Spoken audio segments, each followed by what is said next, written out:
yang sama-sama kita hormati dan kita muliakan Puan Moderator Majlis pada petang ini. Seterusnya pimpinan daripada grup Sahabat Pencinta Al-Quran SPAQ.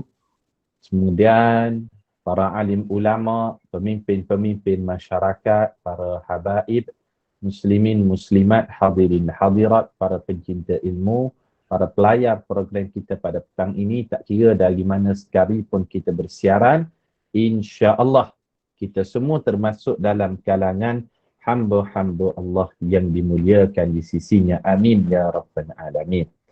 Alhamdulillah, syukur pada Allah, kira-kiranya pada petang ini merupakan pertemuan kita kali yang ke-25 kali. 25 kali. Ataupun siri tatap muka pengajian kuliah berkitab cabang iman menurut Al-Quran dan Hadis 77 cabang iman, pertemuan kali yang ke-25. Yang pertama kali kita adakan bacaan kitab kita ini tepatnya pada hari Ahad 6 Februari 2022. Setelah sebelum itu kita telah mengkhatamkan satu kitab namanya Kitab Penawar Bagi Hati. Ini seringkali saya ulang pada awal ataupun mukaddimah kuliah saya sebab kuliah kita ini ada recordingnya. Kemudian bila kita masuk dalam YouTube, maka kita akan dapat update pengajian kita tu dari satu tahap ke tahap yang lain, insya-Allah. Dan sebelum tu saya nak tanya, ada tak dalam kalangan jemaah kita ni 25 kali kuliah ni dia tak pernah miss? Ada ke? Kalau ada, kita ucapkan sangat-sangat tahniah lah. Ada ke? Yang ataupun yang miss sekali je, alhamdulillah. Ataupun yang tak pernah miss langsung sepanjang 25 kali pertemuan. Jadi kita harapkan moga istiqamah sehingga kita boleh khatamkan kitab 77 cabang iman. Tapi tak banyak lah. Ada jugalah. Puan Niksum kami tu ada miss tak? Dia ada Ustaz. Ada juga. 2-3 kali ada. So ada majlis. Ada, okey. Sebab Puan Niksum kita ni pencatat yang setia dalam kuliah kita ni. Bagi mereka dekat dia. Anugerah daripada Ustaz tu Puan Niksum. Tahniah. Boleh bagi medal sebab Ana selalu betul. Yang update muka surat dan Puan Niksum. Alhamdulillah. Alhamdulillah, syukur. Saya hanya bantu aja, Ya, bantu betul. saja. Memudahkan urusan sahabat-sahabat yang lain apabila dia nak update dari sudut pengajian kita tu berada di tahap mana dah. Alhamdulillah. Dan kira-kiranya pertemuan kita kali yang ke-25 pada petang ini, insya-Allah kita akan masuk pada perbincangan cabang iman yang ke-42. Bagi yang ada kitab, minta kita off dulu mikrofon bagi yang belum off kan. Cabang iman yang ke-42 pada petang ini, bagi yang ada kitab, kita boleh buka pada muka surat yang ke-90. Betul. Muka surat 90 pada cabang iman yang ke-42, insya-Allah. Salah satu daripada tanda kesempurnaan iman ataupun iman yang sempurna itu bagaimana? Cabang imannya yang ke-42 adalah bersederhana dalam perbelanjaan. Maknanya bersederhana ni tengah-tengah lah. Tidak terlalu kedekut dalam belanja dan tidak juga terlalu boros. Kalau kedekut sangat bermasalah juga, betul tak? Contoh kan, suami ni kedekut sangat. Bukan setakat kedekut sampai nafkah isteri pun dia tak bagi. Nak belanja anak pun payah. Nak belanja diri sendiri pun kadang-kadang kedekut. Ada suami macam tu. Jadi benda ni tak baik. Maka orang yang imannya sempurna, dia tidak terlampau kedekut dan tidak terlampau boros. Perbelanjaannya sederhana sajalah. Mengikut kesesuaian. Dan bersederhana dalam perbelanjaan dan mengharamkan memakan harta dengan cara yang salah. Maknanya, bukan sahaja dia sederhana dalam berbelanja, dia tidak juga mengambil harta-hartanya itu dengan jalan yang salah. Jadi perbincangan kita pada petang ini lebih kepada berkaitan dengan muamalah seharian kita. Sama ada kita sebagai suami ke, isteri ke, ibu, bagai-bagai, macam mana perbelanjaan kita itu dituntutnya bersederhana dalam perbelanjaan. Firman Allah Ta'ala. Kita tengok dulu dalil daripada Al-Quran. Dalam kitab kita ni dibawakan 2 dalil Al-Quran dan 1 dalil daripada hadis dalam bab bersederhana dalam perbelanjaan. Dalil yang pertama. A'udzu billahi minasy syaithanir rajim. ولا تجعل يدك مغلولة إلى عنقك ولا تبسطها كل البسط فتقعد ملوما محسورا. Maksudnya, ayat yang kita baca tadi daripada, kalau kita tengok dalam kitab kita ni dari surah Al-Isra pada ayat yang ke-28, kita baca maksud dia. Janganlah engkau, iaitu orang beriman, jadikan tanganmu terbelenggu di leher. Tangan terbelenggu di leher ni kiasan kepada apa? Tangan terikat di leher ni. Maksudnya macam ni. Ia memberi kiasan, kita garis bawahkan dalam kitab kita tu, tangan terbelenggu di leher, kita garis bawahkan dan kita tulis dalam kurungan, ia merujuk kepada orang yang terlampau bakhil ataupun kedekut. Nah, tangan ni sampai terbelenggu terikat di leher. Asyik orang lain je bayar. Asyik dia ni makan, jangan mainlah order. Order kalau kat kedai tu, order tom yam bukan tom yam ayam. Tom yam dia nak tom yam seafood. Contoh, air bukan dia order air TO ais, tapi dia order air buah. Tapi time bayar, buat-buat pergi tandas. Lama dia basuh tangan kat tandas. Tunggu orang bayar ataupun belum. Ini orang yang disifatkan oleh Allah dalam Al-Quran, tangan yang terbelenggu di leher. Ada tak orang demikian? Ramai. Kawan-kawan kita dan sebagainya kan. Makan sama-sama. Bayar, orang lain bayar. Kalau nak bayar je, asyik wallet tertinggal kat rumah. Contoh kan. Ni orang yang kedekut. Kemudian Allah sebut, wala tabsutha kullal basti, dan janganlah pula engkau menghulurkan dengan sehabis-habisnya. Apa maksud menghulurkan dengan sehabis-habisnya? Dengan maksud orang ni terlampau boros. Terlampau boros. Terlampau boros juga tak dibenarkan. Sebab apa? Sebab kalau terlampau boros, akhirnya tidak ada apa lagi kat tangan dia, menyebabkan dia akan berhutang dengan orang lain pula. Dia akan menyusahkan orang lain. Maka Allah sebut, fataqu'uda maluman mahsura.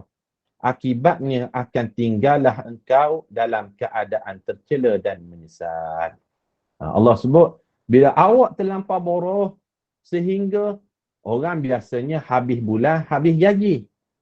Dia ni belum habis bulan, gaji sudah habis. Contoh, hari ni baru berapa bulan sebagai contoh kan. 8 hari bulan 1, 8 Januari 2022. Biasanya penjawat awam 25 hari bulan baru dapat gaji. Ataupun bulan ni dia awal sikit lah. Sebab perayaan Hari Raya Cina. 8 hari bulan tu tinggal 100-200 ringgit je lagi dalam wallet dia. Contoh kan, nak bagi mudah faham. Sebab apa? Sebelum ni belanja boros sangat. Balik kampung kan. Beli tu, beli ni dan sebagainya. Terlampau boros. Akhirnya bila datang balik nak tunggu gaji tu, mulalah nak cari orang ni untuk berhutang.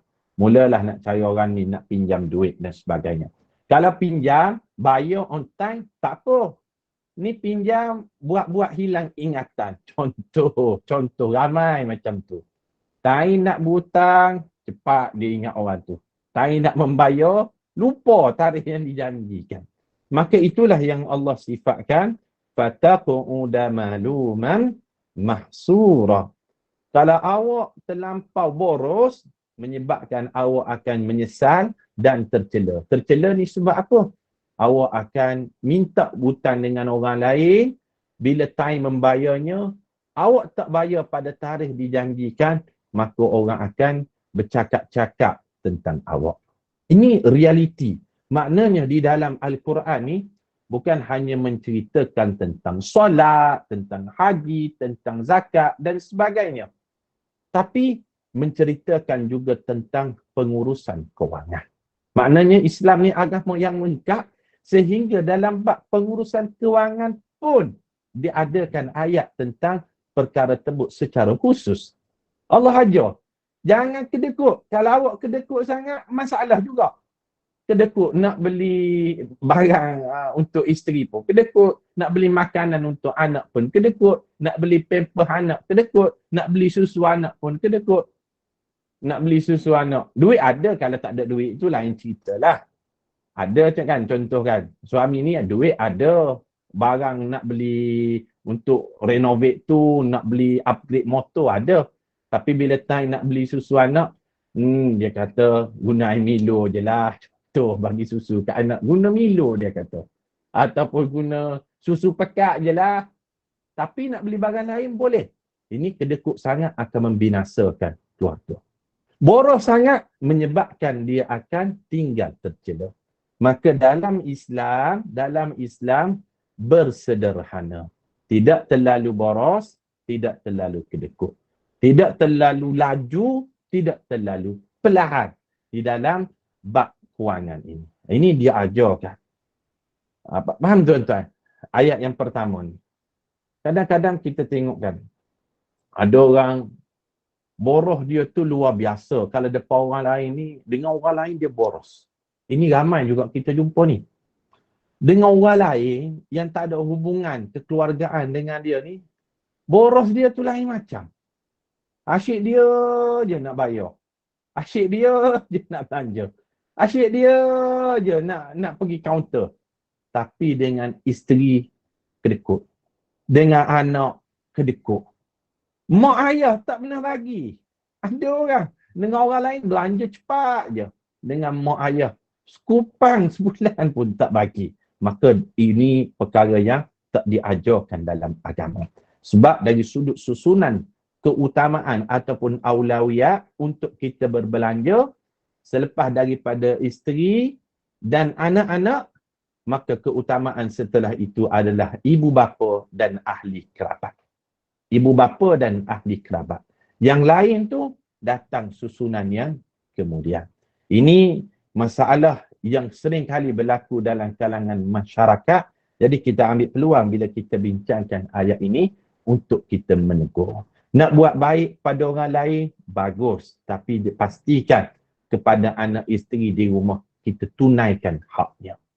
Nak belanja orang lain, silakan. Tetapi hak anak isteri pasti jalankan. Dengan orang lain belanja cepat je. Dengan isteri ditangguh-tangguhkan. Ini perkara yang perlu kita luruskan pemahaman dia. Sebab di dalam Islam, dia ajarkan jangan kedekut sangat, jangan terlampau boros sangat. Ini anda huraikan secara ringkas sajalah pada ayat yang pertama yang kita baca ni dalam bab bersederhana dalam perbelanjaan.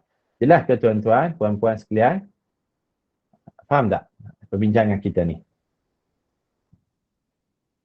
Faham, Ustaz. Alhamdulillah. Okey. Kalau faham, kita akan masuk pada ayat yang kedua. Kita tengok apa firman Allah Subhanahu Wa Taala dalam bab ni. Dalil yang kedua kita tengokkan.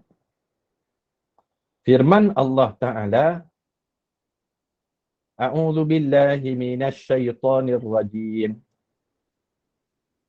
Walladzina idza anfaqu lam yusrifu wa lam yaqturu wa kana baina dzalika qawama. Maksudnya, ayat yang kita baca tadi dari surah Al-Furqan pada ayat yang ke-67. Mereka, siapa mereka ni? Iaitu orang yang beriman yang apabila membelanjakan hartanya tiadalah melampaui batas. Maknanya tidak sampai membazir-bazir. Itu maksudnya. Dan tiada pula bakhil kedekut. Dan perbelanjaan mereka adalah betul-betul sederhana. Maknanya mengikut keperluan. Ada satu isu tuan-tuan, ana adalah sikit sebanyak terlibat dengan rumah anak yatim ataupun dengan anak yatim itu sendiri. Sebab kita bertugas di masjid, banyak program-program kebajikan yang kita susun. Kadang-kadang orang ni bila nak bagi bantuan kepada sesuatu rumah anak yatim, mereka nampak kalau nak bagi bantuan beras je. Seorang pendemo bagi 10 kampit beras. Datang pendemo yang lain bagi lagi 5 kampit beras. Datang orang lain bagi beras lagi. Asyik beras aja. Asyik beras je. Menyebabkan kalau kita tengok di dapur rumah anak yatim tersebut, beras tu dah jadi rosak dah. Beras tu jadi rosak. Sebab apa? Beras yang tahun lepas tak habis lagi. Yang Ramadan lepas tak habis lagi. Ni orang duk timbun. Bagi beras, bagi beras, bagi beras. Ini berlakunya pembaziran. Berlakunya pembaziran. Ini dilarang dalam agama. Kalau nak menyumbang, jangan bagi beras. Tanya dulu kepada rumah anak yatim tersebut. Saya yakin rumah ni dah banyak beras orang bagi kan? Saya nak sumbang dari sudut laut pula. Nasi ada, laut tak ada banyak rumah anak yatim ni. Apa yang tak ada? Daging, kita hantar daging. Ayam, kita hantar ayam. Ikan, kita hantar ikan. Lauk sotong, udang dan sebagainya, kita hantar lauk. Supaya apa? Tidak berlakunya pembaziran. Ini dilarang dalam agama. Sebab disebut dalam ayat yang kita baca tadi, idza anfaku, bila awak nak infak, lam yusrifu. Jangan sampai melampau-lampau, kata Allah. Nak infak tu bagus. Ada cakap, boleh ke rumah anak yatim tu jual balik beras? Ia menjadi satu kerja tambahan pula kepada pengurus di rumah anak yatim tadi. Ia menjadi satu bebanan tugas pula. Nak jual beras bukan mudah. Sebab apa? Nak kena angkut, nak kena angkat, nak kena bawa kereta, nak kena tanya satu kedai ke satu kedai yang lain. Menjadi satu bebanan tugas. Maka kita ingatkan kepada para dermawan, kalau nak infak, jangan infak benda yang common orang bagi. Beras je, ataupun telur kita banyak. Telur ni menyebabkan sampai rosak, Anak yatim kalau makan telur je hari-hari, problem juga. Maka pelbagaikan lauk kalau kita nak bagi sumbangan. Bagi sumbangan. Yang ni ayam, yang ni daging, yang ni sotong, yang ni udang. Banyak kali kita berbicara dengan pengurus rumah-rumah anak yatim. Mereka menyatakan poin ni. Dia kata, beras ni banyak sangat dah Ustaz. Sampai rosak, sampai membazir.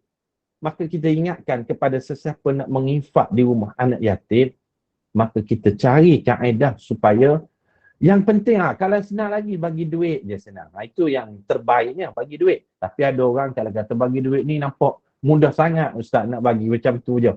Nak bagi barang juga. Kalau nak bagi barang, bagi dalam bentuk lauk yang pelbagai itu tadi. Supaya apa? Tidak berlakunya pembaziran di dalam sesuatu perkara yang kita sampaikan. Tak habis tuan-tuan. 10 kampit beras di rumah anak yatim ni. Confirm tak habis. Sebabnya beras ni benda yang orang akan bagi rutinnya. Menyebabkan banyak yang rosak berbanding dengan yang digunakan. Maka kalau kita tengok ayat yang kita baca tadi, orang yang beriman cirinya macam mana? Bila dia menginfakkan sesuatu harta, tak melampaui batas. Kita garis panduan kan bawah tu, iaitu tidak melampaui batas ni dengan makna mengikut keperluan. Mengikut keperluan. Dan dia juga tidak bakhil, kedekut. Walam yaqturu, tidak bakhil, kedekut. Dan perbelanjaan itu adalah betul-betul sederhana. Iaitu di tengah-tengah antara terlalu boros dan bakhil tersebut. Tuan-tuan, kalau kita tengok di dalam Al-Quran, Allah Subhanahu Wa Taala menggunakan istilah kedekut ni ada beberapa tingkatan dia. Kedekut ni ada tingkatan dia di dalam Al-Quran. Kadang-kadang Allah Subhanahu Wa Taala sebut istilah kedekut ni dengan makna yaqturu. Muka surat 90 tu kan? Walam yaqturu. Yaqturu ni maksudnya kikir. Ini ni kedekut tahap 1 kikir. Kikir. Kalau kita nak buat sebagai nota dalam kitab kita tu, tingkatan kedekut dalam Islam ni dia ada 3.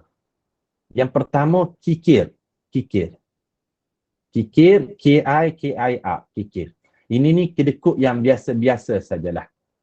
Kedekut dia dia payahlah nak belanja diri sendiri tu boleh. Tetapi nak belanja orang lain tu macam payah sikit. Itu kikir nama dia. Sikit atas daripada kikir, kedekut tahap 2 ataupun level yang kedua disebut sebagai bakhil. Bakhil. Bakhil ni macam mana? Bakhil ni, dia ni kalau nak belanja orang memang payahlah. Kalau contoh kan, bakhil ni kalau makan kat kedai, dia mengharapkan orang lain belanja dia. Ataupun dia ni belanja untuk diri dia okey. Tapi untuk belanja orang lain, dia tak boleh. Itu bakhil. Ini yang kedua. Dia mengharapkan kalau orang lain belanja dia, dia seronok.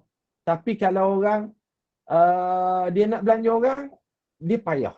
Ini tingkatan yang kedua kedekut disebut sebagai bakhil.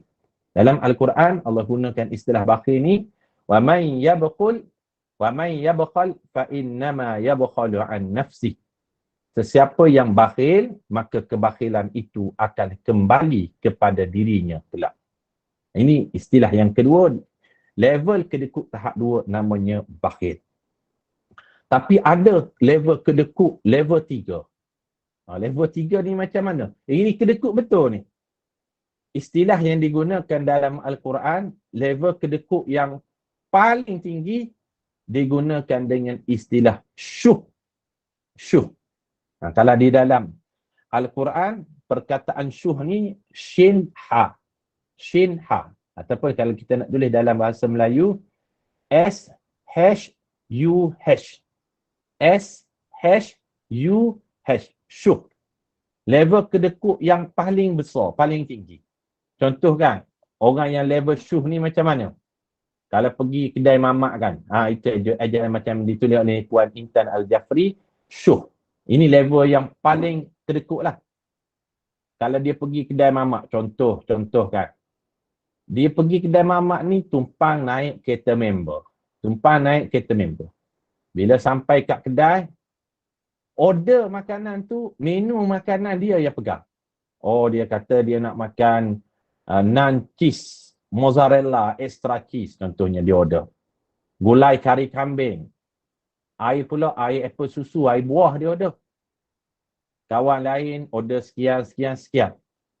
Tapi bila nak bayar, dia buat pergi tandas. Lama kat tandas tu. Lama dia basuh tangan tu. Dah hintai. Orang lain dah bayar ataupun belum yang makan tadi. Makanan dia pun dia harapkan orang lain bayar. Ataupun tak nak bayar je, oh minta maaf, wallet saya tertinggal. Ini disebut sebagai syuh. Syuh.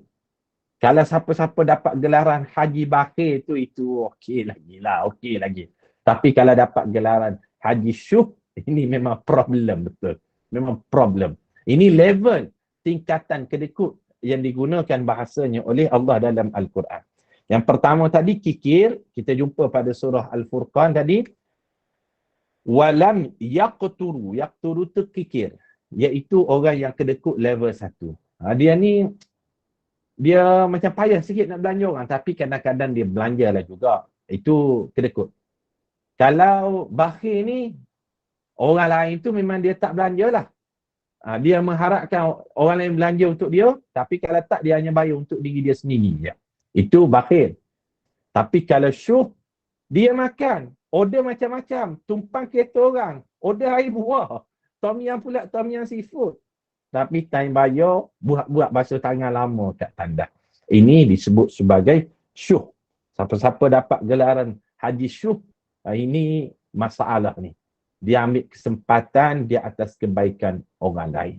Jadi, di dalam Islam, 3 level kedekut ini digunakan oleh Allah Subhanahu Wa Taala dalam Al-Quran. Sebab itu di dalam Al-Quran Allah sebut, وَمَنْ يُوقَ شُحَّ نَفْسِهِ فَأُولَٰئِكَ هُمُ الْمُفْلِحُونَ. Siapa-siapa yang terselamat daripada penyakit syuh, penyakit kedekut tahap gaban, maka orang ni sebenarnya orang yang berjaya. Sebab kalau dia ada penyakit syuh dalam diri dia, menyebabkan orang benci, orang tak seronok untuk berkawan dengan dia. Maka Allah sebut, siapa-siapa yang tidak ada penyakit syuh, maka inilah sebenarnya orang yang berjaya. Ini dua dalil Al-Quran kita huraikan. Kemudian ada satu lagi dalil hadis Nabi SAW. Kemudian kita akan masuk cabang iman yang keempat ketiga. Hari ini insya-Allah sempat dua cabang iman kita bacakan. Kita baca muka surat 91 dalil daripada hadis. Hadis daripada Al-Mughirah bin Syu'bah radhiyallahu anhu. Semoga Allah meridainya dalam sahih Muslim. Rasulullah sallallahu alaihi wasallam bersabda, "Wa naha an thalathin. Qila wa qala wa idha'atil mal wa kathratis su'al." Maksudnya hadis ni sahih riwayat Imam Muslim. Baginda melarang tiga perkara. Dalam hadis ni disebut tiga benda ni dilarang oleh Nabi sallallahu alaihi wasallam. Yang pertamanya qila wa qala. Suka membawa khabar angin kepada masyarakat. Benda tak tahu benar ataupun salah lagi. Benda tak tahu hujung dan pangkal lagi. Tapi dia sengaja timbulkan kepada masyarakat supaya diperdebatkan. Itu maksud qila wa qala. Macam-macam lah kalau kita tengok isu sekarang kan, kita tak nak sentuh lah siapa-siapa individu contohnya. Tetapi dia bawa khabar angin sekian. Maka benda ni dilarang oleh Rasulullah sallallahu alaihi wasallam, iaitu qila wa qala. Ini yang pertama. Yang kedua, yang dilarang oleh Nabi, idha'atil mal. Menyia-nyiakan harta. Menyia-nyiakan harta. Ini dilarang oleh Nabi. Menyia-nyiakan harta ini dengan maksud juga berbelanja kepada perkara yang tidak diperlukan. Nak beli barang mahal, silakan kalau mampu. Nak beli banyak, silakan kalau guna.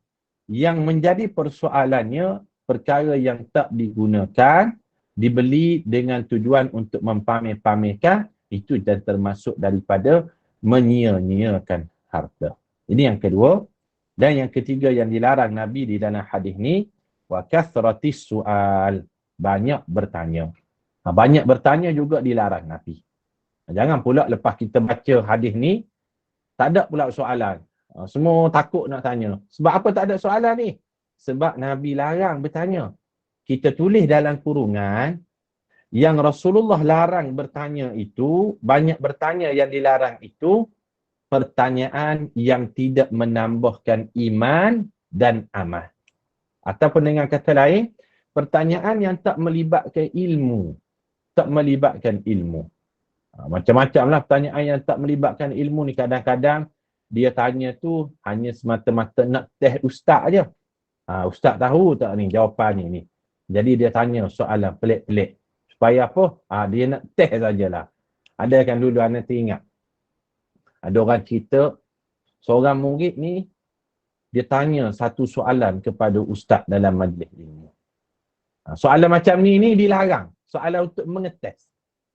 Dia tanya ustaz, dia angkat tangan. Saya nak tanya satu soalan pada ustaz. Apa dia soalan tersebut? Soalannya ustaz, kenapa apabila jenazah itu mati, jenazah itu meninggal dunia, orang tu meninggal dunia, kenapa kita perlu mandikan jenazah tadi? Terkejut ustaz nak jawab soalan tu. Kenapa orang mati, orang yang mati ni kita perlu mandikan jenazah dia? Ustaz tu lama jugalah fikir. Tengok dalam kitab tu, tengok dalam kitab ni tak jumpa. Kenapa orang mati, kita yang kena mandikan orang mati tu? Kenapa kita kena mandikan dia? Buka dalam kitab fiqh tak jumpa jawapan dia. Tanya orang ni pun jawapannya tak berapa jelas sangat. Maka akhirnya murid tu tadi yang bertanya, dia kata, ustaz, orang mati tu, kita orang hidup kena mandikan dia sebab apa? Sebab dia tak boleh nak mandi sendiri. Kadang-kadang soalan tu nak kena ustaz. Ini yang dilarang oleh Nabi SAW. Dia kata orang mati tu kena dimandikan sebab tak tahu, tak boleh nak mandi sendiri. Dia bertanya macam ni, itulah persoalan yang tak menambahkan iman dan amal yang dilarang oleh Nabi SAW. Faham tak? Sama ada pertanyaan berkaitan dengan ilmu dan sebagainya, itu dibenarkan. Ada yang saya tengok di ruangan komen tu ada yang bertanya, maaf Ustaz, boleh ke ulang maksud kabar angin dan mensia-siakan harta? Kabar angin ni macam ni. Benda yang tak jelas lagi. Qila wa qala. Iaitu dia bawa cerita kabar angin. Dia dengar-dengar daripada ni, daripada angin je. Orang tu cakap, orang ni cakap, benda tak sahih lagi. Bila dia dengar je maklumat tu, jadi dia nak jadi insan yang pertama nak menyampaikan pada orang lain, dia mulalah buat status-status Facebook secara umum. Supaya orang lain tertanya-tanya. Benda tu tak tahu betul ataupun tak tahu tak betul. Tapi dia sengaja nak tarik perhatian orang, maka dia bawalah kabar angin tadi supaya, dia kata orang akan tanya aku, dapat sumber daripada mana. Dia pun tak ada sumber yang sahih pun. Tapi dia nak menjadi famous, nak cuba orang number one menyampaikan maklumat, maka dia bawa cerita kabar angin tadi. Maka ini yang dilarang oleh Rasulullah sallallahu alaihi wasallam. Manakala maksud idha'atil mal, menyia-nyiakan harta ini, iaitu dia berbelanja pada benda yang boleh menyebabkan berlakunya pembaziran. Dia tahu benda ni confirm dah takkan digunakan. Confirm dah takkan digunakan. Tapi dia beli juga ataupun dia belanja juga. Dalam keadaan benda dia beli tu setelah itu tidak digunakan, maka ia termasuk daripada menyia-nyiakan harta. Dah tu Ustaz, tak boleh lah.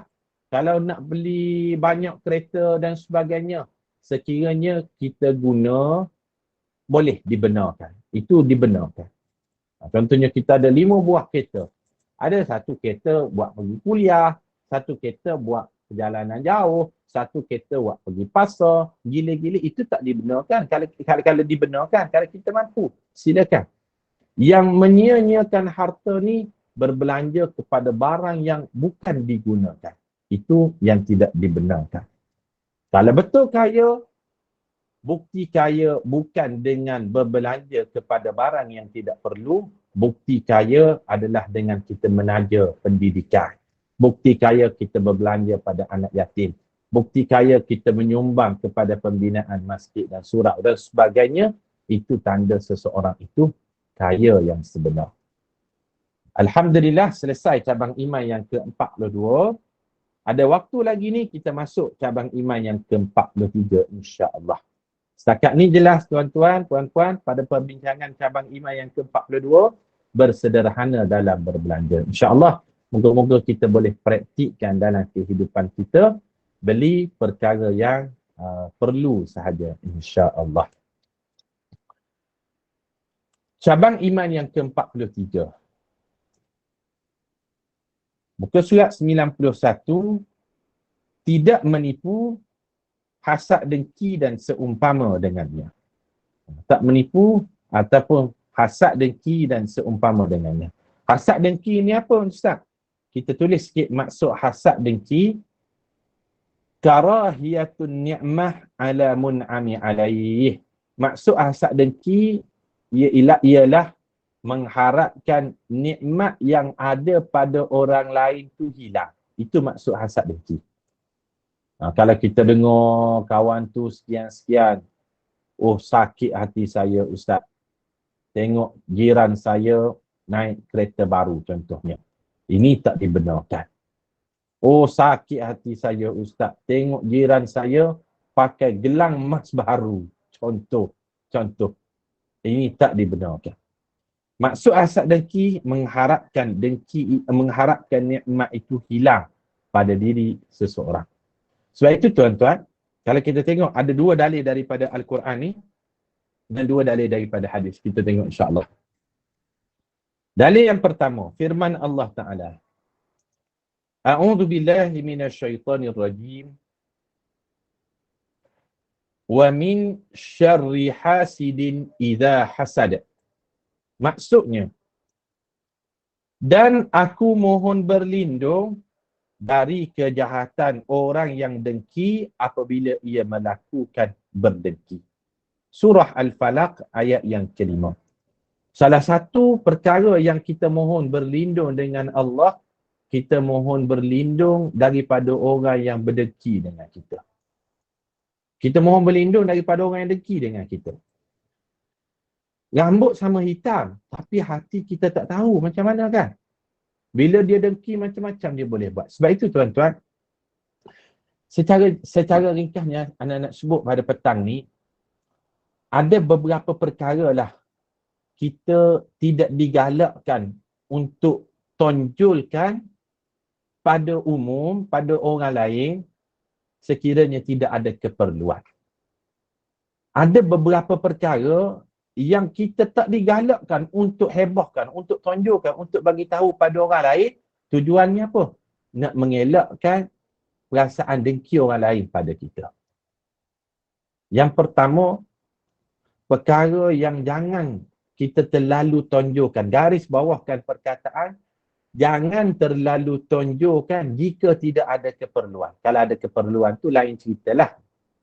Ni tak ada keperluan, dia terlalu nak express, nak cerita sangat pada orang. Yang pertamanya, jangan terlalu tonjolkan nikmat yang kita ada. Nikmat yang kita ada ni, nikmat yang kita dapat, nikmat yang kita kecapi, seelok-eloknya jangan terlalu tonjolkan. Ya, kadang-kadang kita nak kongsi, kita nak share dan sebagainya. Tapi kita tak tahu, boleh jadi di ruang medium sosial itu, kawan kita, friend. Mungkin di Facebook, 3,000, 4,000 orang. Di Instagram, di TikTok, di channel YouTube, bagai-bagai. Hati orang kita tak tahu. Dia boleh menimbulkan kedengkian pada orang lain bila melihat nikmat yang kita dapat tu, lebih-lebih lagi kalau nikmat tu nikmat yang banyak. Boleh katakan dalam sehari contohnya 5 dia share tentang nikmat dia. Bagus, bagus. Tetapi kita bimbang ada hati yang dengki. Maka dalam bab nikmat ni, jangan terlalu tonjolkan. Jarang-jarang tu bolehlah sebagai share tanda kita ni hadir ataupun update kehidupan kita, boleh jadi kepada ahli keluarga yang lain. Tetapi kalau terlalu banyak, kita bimbang ada hati yang dengki terhadap diri kita. Maka lebih baik diam sajalah. Nikmat yang kita dapat dan sebagainya. Sebab ada orang yang tak dapat nikmat dan nak nikmat tersebut. Kalau dia tak dapat, kita bimbang ada perasaan dengki dia terhadap diri kita. Ini tak baik. Ini yang pertama. Yang kedua, jangan terlalu tonjolkan harta yang kita ada. Ini juga kalau boleh elak-elakkan. Harta kita alhamdulillah rezeki dari Allah. Tetapi bukan caranya untuk kita hebahkan kepada orang lain kekayaan ataupun harta yang kita miliki. Oh, baru beli anak gajah putih contohnya, dia masukkan dalam Facebook. Apa dia anak gajah putih ni? Toyota Wildfire. Orang lain tengok, nak menunjuk dah. Contoh kan. Dia terlalu show off. Dan orang yang show off ni sebenarnya, Qarun pada zaman dulu, ada seorang umat Nabi Musa alaihissalam namanya Qarun. Dia ni terlalu show off. Dia ada satu, contohnya kalau nak mudah faham, dia ada satu channel YouTube sendiri nak show off barang-barang yang dia ada. Harta-harta dia ni dia nak bawa tunjuk pada orang. Qarun, kalau dia pergi ke mana-mana, dia akan bawa harta-harta dia. Barang kemah dia, contohnya kan, geran-geran dia, bawa kenderaan-kenderaan dia, nak show off pada orang. Jadi orang rasa dengki dengan dia, orang tanya, "Hei Qarun, kenapa mu kaya sangat ni?" Apa jawab Qarun? Ini dia kata minda, otak yang cergas, akal yang sihat. Dia tak kata rezeki dari Allah, bukan. Tapi dia kata ini minda kena betul, mindset kena jaga. Maka akhirnya Allah tenggelamkan Qarun dengan harta kekayaannya. Maka yang kedua, sekiranya tidak ada keperluan, harta-harta yang kita miliki, kalau kita ada harta yang banyak, syukur pada Allah, jangan terlalu show off. Bimbang-bimbang, ada hati yang dengki. Ini yang kedua. Yang ketiga, perkara yang tak perlu sangatlah kita terlalu tonjol-tonjolkan, Yang ketiganya adalah berkenaan dengan keluarga kita. Keluarga kita. Ini jangan terlalu tonjolkan sangat. Sebab ada orang dalam bab kekeluargaan ini, ada orang bernasib baik, ada orang tak bernasib baik dan sebagainya. Ya betul kita nak share. Boleh jadi kita kata, oh apa salahnya dan sebagainya. Kita nak share keluarga kita. Tapi kalau terlalu banyak, setiap hari post, oh keluarga dia lah yang terbaik, inilah yang the best. Menyebabkan kita bimbang ada hasad, dengki ataupun cemuhan daripada orang lain. Kalau jarang-jarang, sikit-sikit itu biasa saja sebagai perkongsian tanda hadir. Tapi kalau terlampau banyak sangat, kita bimbang ada hati yang dengki. Maka tiga benda ni, seelok-eloknya jika tidak ada keperluan, lebih baik kita diam sajalah. Dapat tak tuan-tuan poin dia? Tiga perkara yang jangan terlalu kita tonjolkan jika tidak ada keperluan sangat. Kalau ada keperluan dan sebagainya, silakan. Tetapi jika tidak ada keperluan, lebih baik kita diam saja. Tujuannya apa? Mengelakkan perasaan dengki itu tadi. Itu dalil Al-Quran yang pertama. Dalil yang kedua, kita tengok muka surat 91 lagi. Firman Allah Ta'ala, A'udzubillahi minasyaitanirrajim. Am yahsuduna an-nasa ala ma atahumullahu min fadlih. Surah An-Nisa ayat yang ke-54. Maksudnya, atau patutkah mereka dengki kepada manusia disebabkan nikmat yang telah diberikan oleh Allah kepada mereka dari limpah kurnianya. Maksudnya apa dia pada ayat ni? Allah nak sebut siapa-siapa yang dengki kepada nikmat yang Allah berikan kepada sesetengah orang tu, dia sebenarnya sedang tidak redha kepada Allah. Sebab apa? Dia dengki dengan nikmat yang orang lain dapat. Tetapi dia lupa siapakah pemberi nikmat tersebut. Pemberi nikmat itu adalah Allah. Maka orang yang dengki dengan orang lain, tengok kebahagiaan orang lain, dia sakit hati. Tengok orang ni beli sekian, dia sakit hati. Tengok keluarga orang ni, ada je benda tak kena di mata dia. Sebenarnya, dia ada masalah hati dan dia sedang tidak redha kepada Allah kerana Allah itulah yang memberi rezeki dan nikmat kepada orang lain. Tuan-tuan, dalam bab dengki ni, ini bahaya sebab dengki dia merupakan penghapus kepada amalan soleh yang pernah kita lakukan sebelum daripada ni. Sifat dengki dia akan makan amal soleh yang pernah kita buat. Sebab itu Rasulullah pesan dalam hadis diriwayatkan oleh Abu Hurairah radhiyallahu anhu, iyyakum wal hasad fa innal hasada ya'kulul hasanat kama ta'kulun narul hatab. Hati-hati dengan sikap dengki. Berhati-hatilah dengan sikap dengki. Sebab apa? Sikap dengki ini kata Nabi SAW, dia akan memakan al-hasanat, kebaikan yang pernah kita buat. Kama ta'kulun narul hatab. Sebagaimana kayu dimakan oleh api. Kayu tu ibarat kebaikan, api tu ibarat sifat dengki.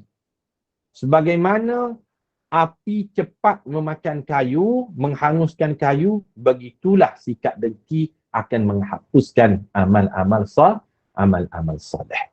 Itu disebut oleh Rasulullah sallallahu alaihi wasallam. Dah selesai dua dalil daripada Al-Quran.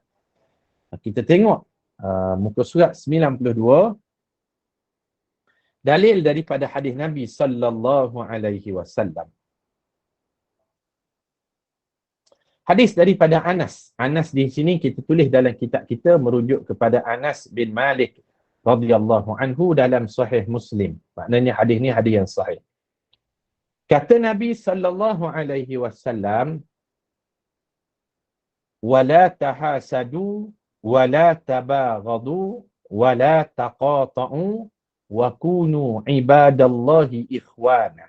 Maksudnya, janganlah kamu saling berhasad dengki. Jangan berdengki dengan orang. Masing-masing ada bahagian dia, masing-masing ada rezeki dia. Hari ni orang ni berada di atas. Esok lusa kita pula berada di atas. Jangan dengki. Setiap orang ni ada rezeki yang telah ditentukan. Maka Rasulullah pesan, wala tahasadu. Awak jangan saling berdengki. Wala tabaghadu. Jangan benci pada orang. Wala taqata'u. Jangan putuskan hubungan sesama kamu. 3 pesanan Nabi. Ini sangat baik kita aplikasikan. Yang pertama, kita bersihkan hati kita. Jangan benci dengan orang. Tengok orang lain dapat nikmat, alhamdulillah. Moga Allah tambah lagi nikmat dia. Jangan benci dengan orang. Jangan putuskan silaturahim. Rasulullah sebut, wa kunu ibadallahi ikhwana. Jadilah kamu hamba Allah yang saling bersaudara. Ini Rasulullah pesan. Tapi tuan-tuan, puan-puan, para jemaah sekalian, bagaimana caranya untuk kita nak hilangkan? Kadang-kadang timbul juga kan. Tengok orang lain je asyik dapat nikmat. Orang lain je asyik naik pangkat. Orang lain je asyik dapat bonus. Orang lain je asyik dapat bahagian. Orang lain je asyik di atas. Bila giliran kita? Maka macam mana kita nak didik hati kita ni supaya kalau tidak hilang secara total pun kita dapat kawal perasaan tadi. Yang pertama diajarkan oleh Nabi SAW, kalau kita dengar orang lain dapat nikmat ataupun kita lihat orang lain dapat nikmat, yang pertama kita doakan kepada Allah supaya nikmat itu kekal dan bertambah kepada orang tersebut. Kita doakan supaya nikmat itu kekal dan bertambah kepada orang tersebut. Contoh kan, kita dengar orang lain dapat anak ataupun dapat cucu. Kita doakan, ya Allah, alhamdulillah, kawan aku yang dah kahwin 2 tahun dah dapat zuriat. Ya Allah, tambahkanlah lagi nikmat tersebut, kekalkanlah nikmat itu, ya Allah. Sebab apa? Bila kita doakan secara sembunyi-sembunyi tadi, secara diam-diam, maka Allah hantar malaikat, malaikat akan mengaminkan doa kita dan malaikat akan sebut, walaka mithluh, awak juga akan dapat nikmat itu satu hari nanti. Faham tak? Kita doakan orang lain, ya Allah, syukur ya Allah, kawan aku dah dapat kerja tetap. Syukur ya Allah, kawan aku dapat bonus. Syukur ya Allah, kawan aku dapat kerja yang sedap-sedap, yang elok-elok, yang baik-baik. Ya Allah, kekalkanlah dia dengan kerja tersebut. Biarlah bagi rezeki yang halal bertambah-tambah lagi pada dia.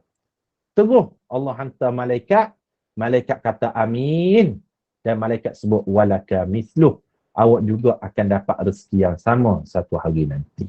Ini cara yang pertama untuk kita hilangkan sedikit sebanyak perasaan dengki dalam hati. Yang pertama, doakan orang lain bila kita dengar dia telah dapat nikmat. Doa macam mana? Agar dikekalkan dan ditambah nikmat tersebut. Ini yang pertama. Yang kedua, bila kita dengar orang lain dapat nikmat bagai-bagai dan tiba-tiba timbullah sikit sebanyak perasaan yang tak elok dalam hati kita. Kenapa asyik dia je contoh?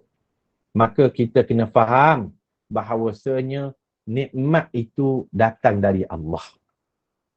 Kalau kita dengki dengan dia bila orang tadi dapat nikmat, kita sebenarnya tidak redha kepada Allah yang memberi nikmat tersebut. Ini cara yang kedua.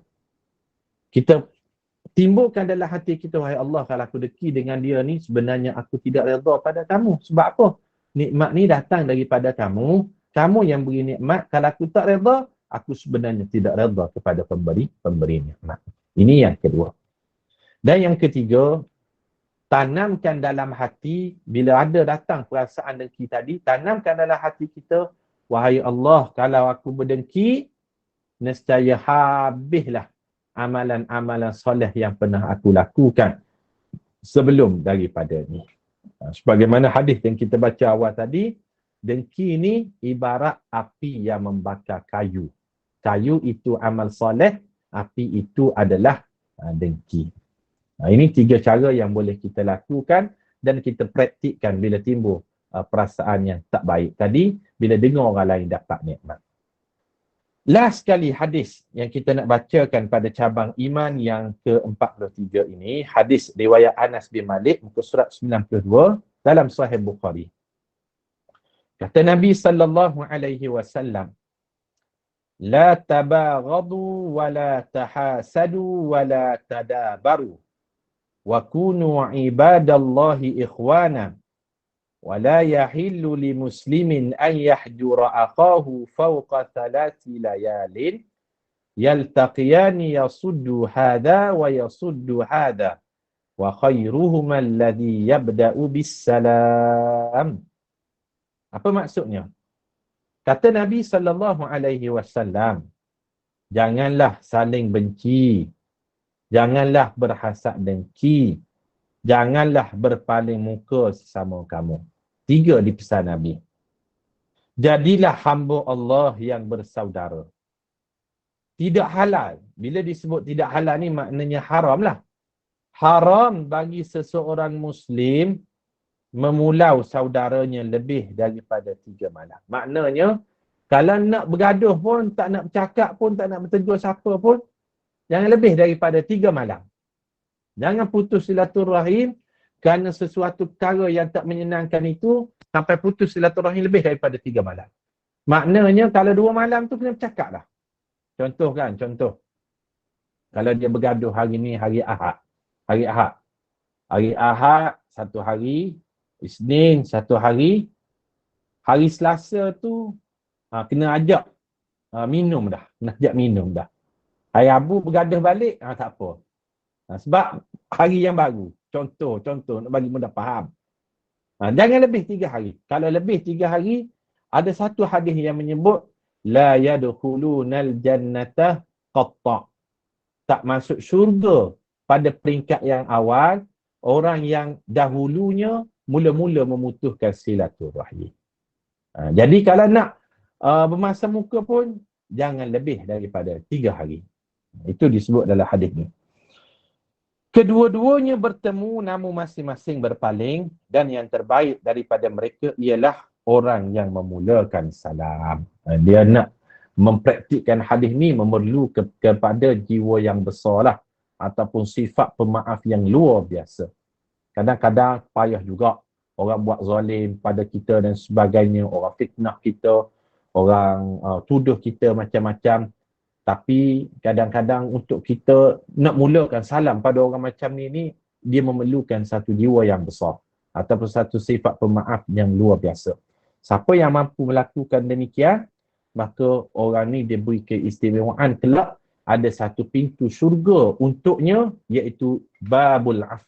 Dia akan masuk syurga melalui pintu bagi golongan pemaaf. Ini satu pintu yang khusus. Jadi alhamdulillah tuan-tuan, kita dah baca dalil Al-Quran dan hadis pada cabang iman yang ke-43 ini. Lebih kurang hampir sejam kuliah Zuhur kita. Jadi kita berhenti cabang iman yang ke-43. InsyaAllah kita akan masuk nanti pada minggu depan, jika tidak ada arah, cabang iman yang ke-44 insyaAllah. Jadi saya serahkan majlis pada Puan Moderator. Silakan. Terima kasih Ustaz. Ustaz, kita boleh buka soalan Ustaz? Boleh, silakan. Okey, saya baca soalan ni daripada Puan Marhani. Dia tanya, kalau kita banyak terima hadiah perkara yang sama seperti musyaf, macam mana Ustaz? Macam mana? Saya tengok dulu. Musyaf. Kalau kita banyak terima hadiah perkara yang sama. Seperti mushaf. Mushaf ni maknanya Al-Quran lah kan? Betul. Okey. Al-Quran. Jadi persoalannya apa maksud dia tu? Terima hadiah, banyak terima hadiah Al-Quran. Macam mana? Sama. Macam mana tu? Maksudnya apa yang nak ditanya? Kira membazir ke Ustaz? Okey. Adakah termasuk daripada perkara yang membazir? Jadi perkara ni, kalau kita banyak Al-Quran di rumah kita dah, maka kita agih-agihkan ke tempat yang lain. Kita agih-agihkan ke tempat yang lain. Sebab kita ni Al-Quran ni, kita baca yang satu je biasanya yang kita sesuai dengannya. Yang ada terjemahan perkata dan sebagainya. Kalau terlalu banyak sangat di rumah kita, ataupun kadang-kadang pergi majlis perkahwinan, orang bagi Yasin kan. Jadi kita ingatkan. Siapa-siapa yang nak buat kenduri lepas ni, kalau bolehlah, ana yakin Yasin tu dah banyak di rumah kita, betul tak? Betul. Di rumah kita. Dan Hmm. kalau kita terima yang baru pun, kadang-kadang kita tak guna pun, biarkan dia dalam almari. Jadi ia menjadi satu perkara yang disia-siakan manfaatnya. Maka lebih baik orang yang nak beri tadi, dia beri sesuatu yang lain lah. Contohnya nak bagi CD yang mengaji Al-Quran, itu lebih baik. Hanya RM5 je, masuk dalam kereta boleh masuk, contohnya pendrive yang boleh masuk dalam kereta, orang boleh dengar Al-Quran. Maka kita ingatkan perkara ni boleh jatuh kepada harta yang disia-siakan, manfaatnya tidak digunakan. Maka kita ingatkan, siapa-siapa yang nak bagi, jangan bagi Yasin lagi lepas daripada ni. Sebab banyak dah di rumah kita. Jadi, wallahualam. Ya, soalan yang seterusnya daripada Masyitah. Okay, saya tengok di ruangan. Masyitah Muhammad. Salam Ustaz, mohon bertanya, rumah yang kita beli dengan menggunakan sistem pinjaman konvensional yang ada unsur riba. Ketika pinjaman dibuat waktu itu tidak ada perbankan Islam. Rumah itu kita sewakan dan sewanya kita infakkan kepada anak yatim. Macam mana Ustaz, adakah infak kita diterima Allah? Apa yang harus kita lakukan agar kita terlepas dari dosa riba? Dan apa yang perlu kita lakukan supaya kita dapat pengampunan Allah? Terima kasih. Di sini saya nampak ada dua pecahan soalan lah yang boleh kita pecahkan. Yang pertama, rumah yang dibeli itu dulu ketika mana tidak ada pinjaman perbankan Islam, maka akad yang digunakan itu akad pinjaman duit. Dia pinjam duit, maka duit yang dipinjam tu dia kena bayar lebih, maka akad itulah disebut sebagai riba. Rumah yang dia beli tadi, sekarang ni dia buat sewa dan sewaan itu dia berikan kepada anak yatim. Maka dalam kes ini, ad-darurah tubihul mahzura. Rumah merupakan satu keperluan asas ketika tu. Satu keperluan asas. Jalan keluar untuk memiliki rumah ketika itu perbankan Islam tidak ada. Tak ada perbankan Islam. Maka dia ambil ketika itu dalam keadaan dengan tidak rela hati. Dengan tidak rela hati terpaksa juga pinjam riba. Kenapa? Kerana inilah tempat berlindung untuk keluarganya. Itu darurah untuk kehidupan dia. Maka sekarang ni duit daripada sewaan rumah tadi, dia sebahagiannya dia bagi kepada infak anak yatim dan asnah. Maka adakah infak itu diterima oleh Allah Subhanahu Wa Taala? Dalam keadaan demikian, wang daripada lebihan riba sahaja yang tak diterima, tetapi sebahagian yang lain itu dikira daripada infak dia. Faham tak? Maksudnya macam ni. Sebahagian daripada duit tadi dia yakin. Contohnya kalau dapat sewaan daripada rumah RM1,000. 200 tu dia asingkan siap-siap. 200 ni dia bersihkan untuk dibersihkan dalam bentuk menyucikan harta dia. 800 lagi itu memang pure daripada rumah dia. 800 tu diterima, 200 lagi itu sebagai pembersihan. Dia menganggap 200 tu daripada yang dia ketepikan daripada wang riba itu tadi. Maka ketika tu, kalau 800 dia infakkan memang murni daripada sewaan rumah dia, infaknya itu diterima oleh Allah. Tapi dengan syarat, ada bahagian sewaannya itu diasingkan siap-siap untuk apa ni? Untuk membersihkan hartanya yang pernah terlibat dengan riba. Itu yang pertama. Asingkan siap-siap. Keluarkan, jangan infakkan semua wang tadi kepada anak yatim. Sebahagiannya dikeluarkan untuk membersihkan hartanya daripada riba. Sama ada digunakan duit tadi untuk masalah orang awam dan sebagainya, buat jalan ke, buat yang lain-lain ke, ataupun bayar pada Baitul Mal, itu dibenarkan. Yang kedua, saya nampak soalan yang ditanya tadi, bagaimana cara kita nak mendapatkan pengampunan Allah? Yang mana pernah kita terlibat dengan dosa riba, kita kena faham dan kita sangka baik, innahu huwal ghafurur rahim. Allah itu al-ghafur, dia maha pengampun dan dia maha mengasihi hamba-Nya. Sebesar mana kesilapan kita, sama ada kita terkhilaf ataupun kita sengaja lakukan, sekiranya dosa dengan Allah, maka kita lakukan taubat nasuha. Taubat nasuha ni maknanya kita terulang lagi dosa tersebut, kita menyesal dan kita istighfar, dosa tersebut diampunkan oleh Allah.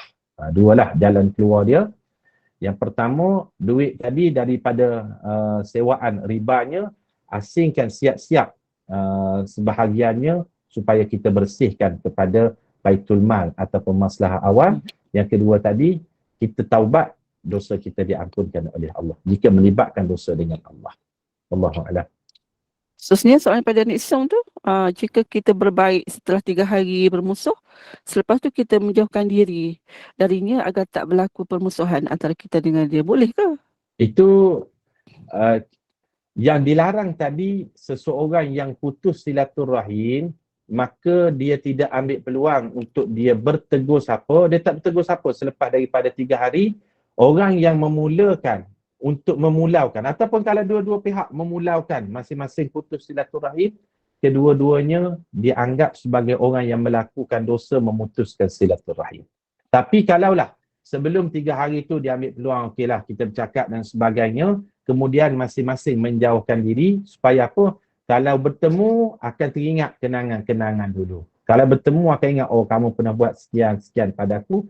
Ketika itu demi maslahah yang lebih besar, atas dasar maslahah tadi, nak menjaga hubungan pada jangka masa panjang, tak nak bergaduh dan sebagainya, ketika itu dibenarkan. Kalau bertemu, bergaduh lagi, contohnya kan. Lebih baik, kau buat kerja hang, aku buat kerja aku. Tapi kita dah bertemu, mohon maaf, bercakap dan sebagainya, kita telah melaksanakan apa yang dituntut di dalam hadis tadi. Itu soalan saya respon daripada Puan Nik Som. Ada lagi soalannya? Ada lagi Ustaz, yang paling bawah tu Ruwila. Okey. Assalamualaikum Ustaz, nak tanya macam mana nak menasihatkan orang yang kita tahu tak solat. Kita dah pernah nasihatkan dia, takut dengan tak solat Allah akan beri ujian daripada kesenangan yang dia dapat sekarang. Baru ni dia dapat rezeki anak baru dan tengah diuji dengan tak cukup duit, nak bayar macam-macam, berhutang. Yang dulu dia boleh bayar. Macam mana cara nak bantu dia dengan cara nasihat yang baik, tidak mengecilkan hati dia. Okey. Saya nampak soalan macam ni nak menasihatkan orang yang tidak solat, guna bahasa kita ataupun guna kata-kata kita ini, kata-kata nasihat kita ini, tapi jangan kita yang sampaikan. Tetapi minta orang yang dia hormati untuk sampaikan. Faham tak? Kalau dia hormat pada siapa? Pada ustaz sekian, ataupun pada ibunya, dia hormat pada ayahnya, ataupun pada siapa yang dia hormat, dia respect sikit. Kalau nasihat kita, boleh jadi dia tolak mentah-mentah. Gunakan bahasa kita, ayat kita, tetapi mulut yang menyampaikannya itu adalah orang lain. Ini kaedah yang pertama.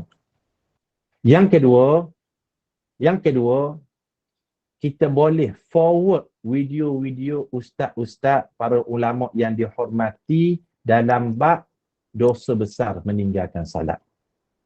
Forward, kalau tak berani forward secara direct pada dia, kita forward dalam grup yang dia ada, contohnya kan. Dalam grup besar tu, kita tahu dia ada dalam grup tersebut, kita share lah sebagai perkongsian bersama. Dosa besar orang meninggalkan salat. Kita tak tuju pada dia. Nasihat kita umum dalam grup yang besar. Tapi bila dia buka grup WhatsApp tadi, dia tengok video tersebut. Kalau dia tengok, moga-moga hidayah sampai padanya. Kalaulah tak berkesan juga dengan dua cara ni, kita ada cara yang ketiga, iaitu doa. Kita ada doa. Ad-doa silahul mu'min. Doa itu senjata orang beriman. Kita bangun pada waktu malam, doa sungguh-sungguh, ya Allah, bagilah hidayah kepada orang sekian, supaya dia jaga salat dia. Selebihnya, hidayah itu kita serahkan kepada Allah. Itulah respon saya pada persoalan tersebut. Ada 3 cara yang boleh kita lakukan. Mula gunakan mulut orang lain untuk sampaikan, ataupun kita forward video bahaya meninggalkan solat dalam grup yang besar tadi. Kalau mampu forward direct, silakan. Kalau tak berapa berani, forward dalam grup WhatsApp yang besar. Dan yang ketiga, kita ada doa senjata orang mukmin. Wallahu a'lam. Satu lagi soalan yang terakhir saya rasa daripada Perempuan Farida angkat tangan. Puan Okey. Farida nak tanya? Puan Silakan. Farida. Silakan Puan Farida.